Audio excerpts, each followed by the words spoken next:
ಸಂವಿಧಾನಕ್ಕೆ ನೀನೆ ಶಿಲ್ಪಿಯು, ನೀನೆ ಕಲಿಸಿಕೊಟ್ಟೆ ಸಮಾನತೆಯನ್ನು. ನಿನ್ನ ಲೇಖನಿಯ ಬರಹ ದೇಶ ಖರ್ಚನೆ, ಒಂದು ಒಂದು ಮಾತು ಕೂಡ ಭೀಮ ಖರ್ಚನೆ. ವರ್ಷದ 365 ದಿನದಲ್ಲಿನೂ ಒಂದೇ ದಿನ ನಾವು ಅವ್ರನ್ನ ಪರಿನಿಬ್ಬಾಣ ಅಂತ ಕರೆಸೋದು. ಇನ್ನು ಪ್ರತಿದಿನಗಳು ಅವ್ರ ಜಯಂತಿನೇ ಆಚರಣೆ ಮಾಡ್ತೀವಿ. ಇವತ್ತೊಂದು ದಿನ ಮಾತ್ರ ಅವರಿಗೆ ಪರಿನಿಬ್ಬಾಣ ದಿನಾಚರಣೆ ವ್ಯವಸ್ಥಿತವಾಗಿ ಹೇಳ್ತೀವಿ.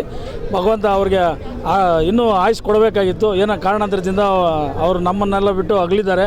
ಆದರೂ ಸಹ ಪ್ರತಿದಿನವೂ ನಮ್ಮ ಜೊತೇಲಿ ಇರ್ತಾರೆ. ಯಾಕಂದರೆ ಅವರ ಕಾರ್ಯಕ್ರಮಗಳು ಪ್ರತಿನಿತ್ಯನೂ ಇವತ್ತು ಯಾರು ನೆನೆಸ್ಕೊತೀರೋ ಯಾರು ಇದಿಲ್ಲ, ಬಾಬಾ ಸಾಹೇಬ್ ಅಂಬೇಡ್ಕರ್ನಂತೂ ವ್ಯವಸ್ಥಿತವಾಗಿ ನೆನೆಸ್ಕೊತೀವಿ.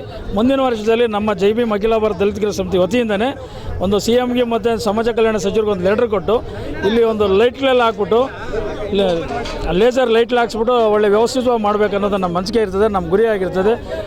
ಸದಾ ಅವರು ಎಷ್ಟು ನಮ್ಮ ಭೂಮಿ ಮತ್ತು ಆಕಾಶ ಮತ್ತು ನಮ್ಮ ಇರ್ತದೋ ಅದುವರೆಗೂ ಬಾಬಾ ಸಾಹೇಬ್ ಅಂಬೇಡ್ಕರ್ ಅವರ ಹೆಸರು ಶಾಶ್ವತವಾಗಿ ಉಳಿ ಅನ್ನೋದೇ ನಮ್ಮ ಜೈ ಭೀಮ್ ಅಖಿಲ ಭಾರತ ದಲಿತ ಕಿರಿಯರ ಸಮಿತಿ ಸಿದ್ಧಾಂತ ಆಗಿರ್ತದೆ ಸರ್. ಇದಕ್ಕೆ ನಮ್ಮ ಕಾರ್ಯಕರ್ತರು 100 ಕಾರ್ಯಕರ್ತರು ಎಲ್ಲ ಬಂದಿದ್ದಾರೆ. ಎಲ್ಲ ಬಾಬಾ ಸಾಹೇಬ್ ಅಂಬೇಡ್ಕರ್ ಅವರ ಈ ದಿನಕ್ಕೆ ಆಗಮಿಸಿ ಎಲ್ಲರಿಗೂ ಅವ್ರಿಗೆ ನಮನ ಸಲ್ಲಿಸಿದ್ದಾರೆ.